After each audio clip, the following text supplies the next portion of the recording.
kita. Ibu mau mengajak semuanya anak ibu yang ada di rumah untuk mengikuti kebaktian ini dengan tertib. Anak ibu, perlu kita ketahui bahwa hidup kita ini bukan hanya untuk diri kita sendiri, melainkan untuk saudara kita yang sendiri kita, untuk Tuhan. Pagi ini kita akan mengangkat lagu pujian Satukanlah Hati Kami.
Kami berdoa dan mengucap syukur. Amin.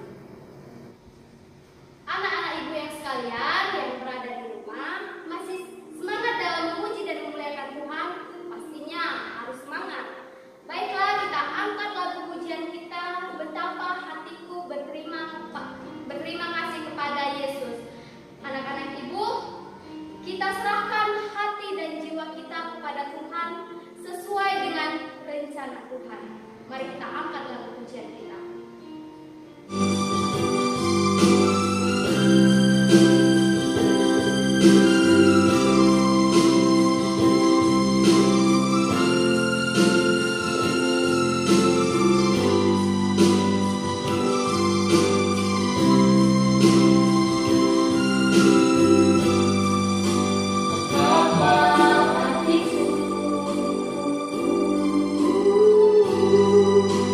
Betapa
mendengarkan firman Tuhan, mari kita siapkan hati dan pikiran kita untuk menyambut firman Tuhan. Agar kita seperti rusa yang rindu akan aliran sungai, demikianlah kita akan haus akan firman Tuhan dalam hidup kita sehari-hari. Mari kita angkat lagu pujian kita seperti rusa rindu akan aliran sungai-Mu.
Mari kita berdoa.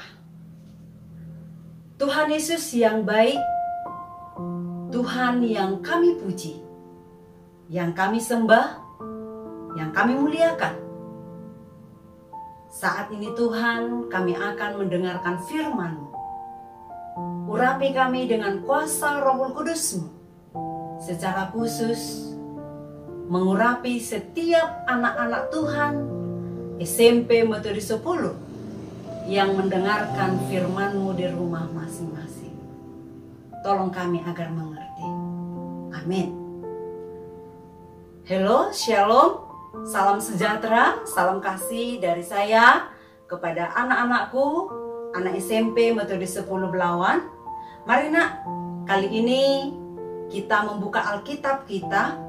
Saya mengajak anak-anak untuk membuka Alkitab di rumah masing-masing, ya. Kali ini kita tidak membuat tulisan di dalam layar ini, tetapi saya harapkan semua anak-anak mengambil Alkitabnya, membukanya. Mari kita membiasakan diri untuk membuka Alkitab. Saya khawatir, ibu khawatir, anak-anak jadi lupa cara membuka Alkitab karena selama ini dibuat di layar tulisan Alkitab yang dibacakan. Nah, mari kita sama-sama membacanya dari Lukas pasal yang ke-16. Lukas pasal yang ke-16 ayat yang ke-19 sampai dengan ayat yang ke-31. Panjang sekali. Lukas pasal yang ke-16 ayat yang ke-19 sampai dengan ayat yang ke-31. Namun kita akan membacanya hanya sampai ayat yang ke-24 saja, ya. Nanti yakinkan dirimu tetap membacanya sampai selesai. Demikian bunyi firman Tuhan dengan judul Orang Kaya dan Lazarus yang Miskin. Ada seorang kaya yang selalu berpakaian jubah ungu dan kain halus, dan setiap hari ia bersukaria dalam kemewahan. Dan ada seorang pengemis bernama Lazarus, badannya penuh dengan borok, berbaring dekat pintu rumah orang kaya itu, dan ingin menghilangkan laparnya dengan apa yang jatuh dari meja orang kaya itu. Malahan anjing-anjing datang dan menjilat boroknya. Kemudian matilah orang miskin itu, lalu dibawa oleh malaikat-malaikat ke pangkuan Abraham. Dan orang kaya itu juga mati, lalu dikubur. Dan sementara ia menderita sengsara di alam maut, ia memandang ke atas. Dari jauh dilihatnya Abraham dan Lazarus duduk di pangkuannya.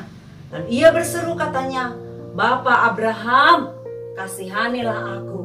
Suruhlah Lazarus supaya ia mencelupkan ujung jarinya ke dalam air dan menyejukkan lidahku, sebab aku sangat kesakitan dalam nyala api ini." Nah, anak-anak SMP Metodis 10 Belawan, saya yakin dan percaya firman Tuhan yang baru saja kita baca ini adalah firman yang sudah sangat sering kita dengarkan, secara khusus di cerita sekolah minggu. Bagi anak-anak yang rajin sekolah minggu sudah sangat sering mendengarkan cerita ini. Nah, anak-anak SMP Metodis 10 Belawan, Ibu mau bertanya, siapa sih orang kaya itu? Tentu kalian tahu jawabannya. Dan kita sepakat, orang kaya itu adalah orang yang memiliki uang yang sangat banyak. Orang kaya itu adalah orang yang berkelimpahan. Orang kaya itu yang memiliki investasi, memiliki harta, memiliki rumah yang indah. Zaman sekarang mungkin memiliki mobil yang sangat mewah. Dan setiap harinya mereka menikmati kehidupan. Ada yang jalan-jalan, pergi ke luar negeri, ke Amerika, keliling dunia. Ada juga yang mencari-cari makanan yang enak, yang sedap. Apalagi berusaha untuk membuat tempat tinggalnya senyaman mungkin, terhindar dari kepanasan. Itulah orang kaya. Dan itu tidak salah, anak-anak. Nah, anak-anak yang terkasih, anak-anak SMP yang ada di rumah, biasanya orang kaya itu tidak peduli dengan kehidupan di sekelilingnya. Kebanyakan. Ya, mengapa mereka tidak peduli? Karena kadang-kadang ada di dalam pemikiran mereka seperti ini. Saya sudah lelah, saya sudah capek mencari uang. Masakan aku harus menghamburkannya lagi kepada orang si pemalas? Sebagian orang menyangka orang pemalas itu adalah orang miskin, sehingga sering mereka tidak memperhatikan orang miskin. Nah, anak-anak yang ada di rumah, demikianlah yang kita lihat di dalam pembacaan kita pada hari ini. Kita menemukan seorang yang kaya raya, yang memiliki harta, dan sepertinya apa yang Ibu ucapkan tadi, pemikiran bahwa orang miskin itu adalah si pemalas yang tidak perlu dibantu. Sepertinya itu yang ada di dalam benak daripada orang kaya yang kita baca dalam pembacaan ini. Mengapa saya katakan demikian? Dikatakan tadi bahwa ada seorang miskin yang bernama Lazarus. Ada borok di dalam tubuhnya, yang dia membutuhkan belas kasihan. Tetapi si orang kaya itu sama sekali tidak ada perhatian untuk menolong, tidak ada perhatian untuk membantu, untuk memberikan makanan kepadanya. Tentu saya pikir karena ada pemikirannya di dalam dirinya, kamu si pemalas, tidak perlu engkau dibelas kasihan.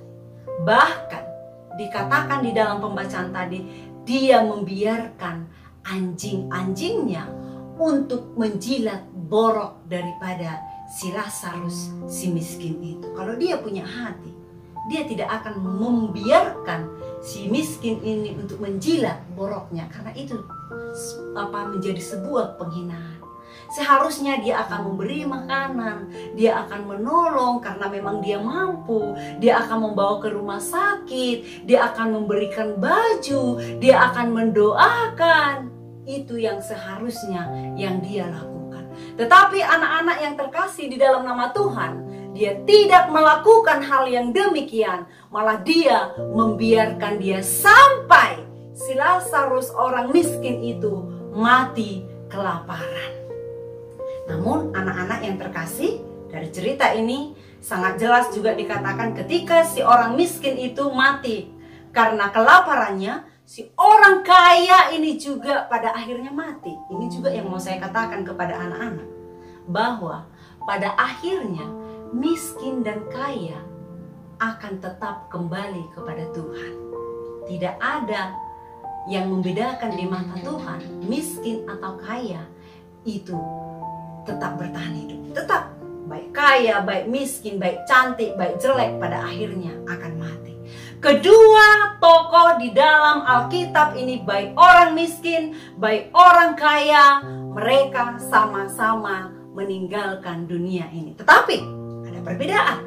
Ketika mereka mengakhiri hidupnya, dengan singkat dikatakan tadi di sini adalah si orang kaya itu, dia kemana? Dia ditempatkan di tempat maut, di tempat penyiksaan. Sementara si miskin itu dibawa malaikat ke pangkuan Bapak Abraham. Maksudnya adalah ke pangkuan orang percaya. Kita tahu Bapak Abraham adalah Bapak orang percaya. Berarti si Lazarus ini, si miskin ini dibawa ke tempat orang-orang percaya. Yang bisa kita katakan adalah ke tempat yang penuh dengan kenikmatan, yaitu surga yang kekal. Nah, anak-anak yang terkasih di dalam nama Tuhan Yesus, ada perbedaan setelah mereka mengakhiri hidup mereka. Yaitu orang kaya yang sudah menikmati kehidupannya di dunia, pada akhirnya dia juga menikmati hidupnya, tetapi di dalam kesengsaraan. Dan si Lazarus telah menikmati hidupnya dalam penderitaan, tetapi setelah dia mengakhiri hidupnya, dia menikmati kesukaan dan sukacita yang melimpah. Anak-anakku yang terkasih, dari firman Tuhan ini kita mau belajar beberapa hal. Satu, yaitu kita harus menyadari kalau hidup kita di dunia ini sangat singkat. Kita harus menyadari kalau pada akhirnya kita akan meninggalkan dunia ini. Dunia ini hanya tempat sementara, tempat kita menumpang. Oleh karena itu, berbuat baiklah. Lakukanlah perbuatan baik selagi ada kesempatan hidup yang Tuhan berikan kepadamu. Karena pada akhirnya kita akan mempertanggungjawabkan semua perbuatan kita kepada Tuhan. Itu yang pertama. Yang kedua, anak-anak, yang mau kita pelajari dari firman Tuhan ini adalah biarlah kita memiliki hati yang peduli kepada sesama. Memiliki hati yang peduli terhadap orang lain. Memiliki hati untuk memperhatikan kesusahan orang lain. Karena itu perintah Allah. Tuhan berkata, kasihilah Tuhan Allahmu dan sesamamu manusia. Artinya kita memiliki tanggung jawab untuk mengasihi sesama kita. Mengasihi itu, anak-anak, tidak hanya memperhatikan saja, melihat-lihat saja. Kalau misalkan dia susah, kasihan ya hidupnya. Bukan, tidak cukup. Atau ketika kamu melihat orang buta, kasihan ya dia tercipta buta.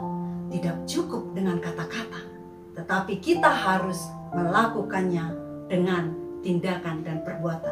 Anak-anak masih ingat kisah orang Samaria yang murah hati?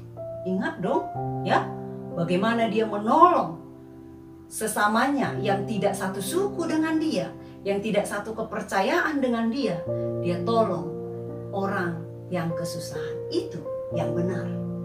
Itu yang hebat sebagai anak-anak yang percaya kepada Tuhan, memiliki rasa peduli terhadap orang lain. Yang ketiga, anak-anak, yang mau saya katakan dari firman Tuhan ini adalah bukan berarti Tuhan tidak suka terhadap orang kaya.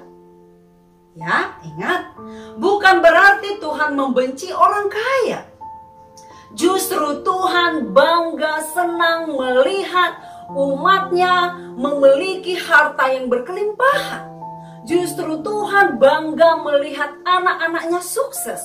Makanya Tuhan menginginkan kita setiap harinya agar kita dapat bekerja keras, belajar keras, menuntut ilmu, mengejar cita-cita kita supaya kelak kita menjadi orang-orang yang hebat, yang sukses. Itu yang Tuhan kehendaki daripada kita. Tetapi anak-anak, di dalam ini yang Tuhan inginkan adalah ketika kita sudah memiliki harta, kekayaan, ketika kita sudah menjadi kaya di dunia ini, kiranya kita juga memiliki hati yang kaya.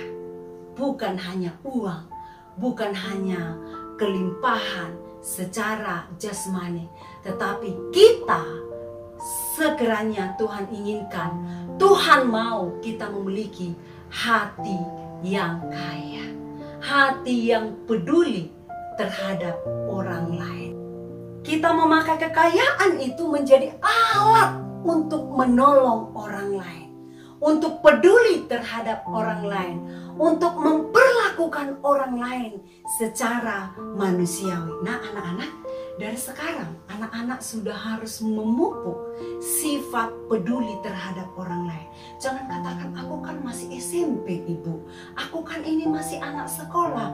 Banyak cara yang bisa kita lakukan untuk peduli terhadap orang lain. Banyak cara yang bisa kita perbuat. Salah satunya, anakku, kepedulian itu kita bisa lakukan dengan kita setia mendoakan orang-orang miskin. Kita setia mendoakan orang-orang susah. Kita setia mendoakan orang-orang yang membutuhkan pertolongan. Itu salah satu bentuk kepedulian kita. Yang kedua, kita bisa ramah terhadap semua orang tanpa membeda-bedakan, baik suku, baik agama, baik ras, baik dari kulit, tanpa membeda-bedakan. Kita sopan, hormat, ramah terhadap mereka sudah salah satu bentuk kepedulian kita kepada orang lain. Nah, anak-anak, dari sejak dini, walaupun kamu masih muda, tunjukkan kalau kamu adalah orang-orang yang hebat, yang memiliki hati yang kaya.